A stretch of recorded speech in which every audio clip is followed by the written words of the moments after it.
কলকাতার অন্যতম যাদবপুর বিশ্ববিদ্যালয়ের ভেতরে দেশ বিরোধী স্লোগান, আজাদ কাশ্মীর, একাধিক ফ্রি প্যালেস্তাইন, এইসব নিয়ে যে পোস্টার, এখানে ভারতের সম্প্রীতি যে বিঘ্নিত হচ্ছে এই ঘটনা নিয়ে যেমন আহ, শাসক দল, রাজ্যের শাসক দল তো কই উদাসীন, এখনো পর্যন্ত কোনো রকম তৎপরতা একটা সাম্প্রদায়িকতাকে ভাঙতে আর একটা সাম্প্রদায়িকতা এনে আমরা যে ভুলটা করেছি তারই মাসুল আবার তৈরি হয়েছে যাদবপুরে। কারণ আমরা দেখেছি ছত্রধর মাহাতোর বাইকে চেপে কিষণজির ঘাড়ে করে একজন আজকে মুখ্যমন্ত্রীর মসনদে বসে আছে, তারই ফলস্বরূপ হচ্ছে আজকে যাদবপুর ইউনিভার্সিটি। নাহলে উগ্র নকশালরা এভাবে বেড়ে উঠলো কেন? এখানেও সেই একই ব্যাপার, ইন্টেলিজেন্সের ফেলিওর। আমি এখানে এই নারাগুলো দিতে পারি কি করে যে কাশ্মীর কি মাঙ্গে আজাদি? তা কাশ্মীর কি আজাদ নয়? এখন আমার কাশ্মীর মাঙ্গে আজাদি কেন হবে? কাশ্মীর কি আজাদ না? আমি প্যালেস্তাইনকে নিয়ে বলে যাচ্ছি, আমার এখানে যখন ছোট ছোট শিশুরা ধর্ষিত হচ্ছে, আমার এখানে নারীরা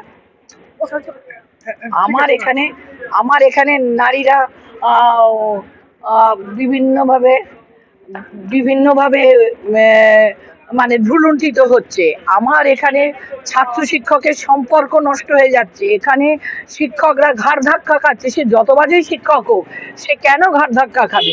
আমরা তাহলে কি শিক্ষায় শিক্ষিত করতে পেরেছি যাদবপুরের ওই এত বুদ্ধিজীবীদের? তাদের পেছনে লক্ষ লক্ষ টাকা সরকার খরচা করে এক একটা বুদ্ধিজীবী ওখান থেকে বের করছে। তো কি লাভ হচ্ছে আমাদের? তার সরকার তো উদাসীন বলেই এইগুলো সম্ভবপর হচ্ছে। আজকে দীর্ঘদিন যাবৎ সেখানে কোনো ইয়ে হয় না, ইলেকশন হয় না ছাত্র সংসদে, ফলে যা হবার। এবং আজকে থেকে তো নয়, বিগত কয়েক দশক ধরে ওখানে একটা ঘাঁটি বলে পরিচিত, এবং সেখানে নানান রকম মাদক দ্রব্য ব্যবহারকারীদেরও বিভিন্নভাবে অবাধ যাতায়াত, এর জন্যে তিনটে চারটে ছেলেমেয়ের প্রাণও গেল ওখানেতে। তারপরেও কি করে সরকার উদাসীন হয়? সরকার তো বাম সরকার নয় যে তাদের প্রতি তারা অনেক বেশি সহনশীল হবে, এরা তো হচ্ছে বাম সরকার বিরোধী। তাহলে তিনি কেন ওখানে? কারণ এই আগুনগুলো উনি জ্বালিয়ে রাখতে চান বলেই জ্বালিয়ে রেখেছেন। কোনো ছাত্রদেরকে সঠিকভাবে শিক্ষা দানটাই এখানে আর করা বন্ধ হয়ে গেছে। শুধুমাত্র ওই রাম আর লক্ষণ, রাম রহিমের ঝগড়া আর এইসব মানে কুশিক্ষা দেওয়ার ফলটাই আজকে কিন্তু যাদবপুর, যার জন্য ঘাট ধাক্কা।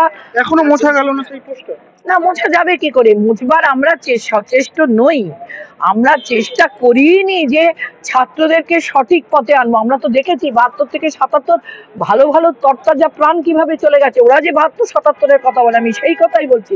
তাদেরকে ভুল বুঝিয়ে ভুল পথে নকশাল আন্দোলনের নামিয়ে ক্রিম একটা জেনারেশনকে শেষ করে দেওয়া হয়েছে। সেই জেনারেশনটা যাতে আবার এইভাবে শেষ হয় তারই প্রস্তুতি আবার শুরু হয়ে গেছে। আজকের এই যে স্লোগান দেখা যাচ্ছে, তাহলে কি যাদবপুর বিশ্ববিদ্যালয়ের যে ছাত্র নেতা তাদের সাথে সরাসরি দেশ বিরোধীদের যোগাযোগ রয়েছে? থাকতেই পারে, সেটা তো ইন্টেলিজেন্স নেয়ার কথা তাদেরকে, তাদের যে হ্যাঁ কার সঙ্গে কোথায় কি নারীর সূত্র রয়েছে, এগুলো তো যোগাযোগ তাদেরকে দেখার কথা। দেখাই তো গেছে, এক একটা আইটিআই ছাত্র, আইআইটির ছাত্র, সে গিয়ে আমাদের আইসিসির মধ্যে যোগদান করেছে। তাই এটা তো ভারতের লজ্জা, বাংলার লজ্জা। তাই সেগুলোকে দেখার কথা কার? দেখার কথা তো স্বরাষ্ট্র দপ্তরে, দেখার কথা শিক্ষামন্ত্রী, দেখার কথা মুখ্যমন্ত্রী।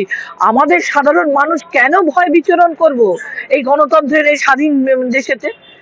এটা কি দেশ চলছে? কাশ্মীরে হতো, সেই কাশ্মীরের স্লোগান একেবারে সরাসরি ভারতের স্বাধীনতা তাহলে কি নেই? ভারতকে কি ভাঙার চেষ্টা চলছে?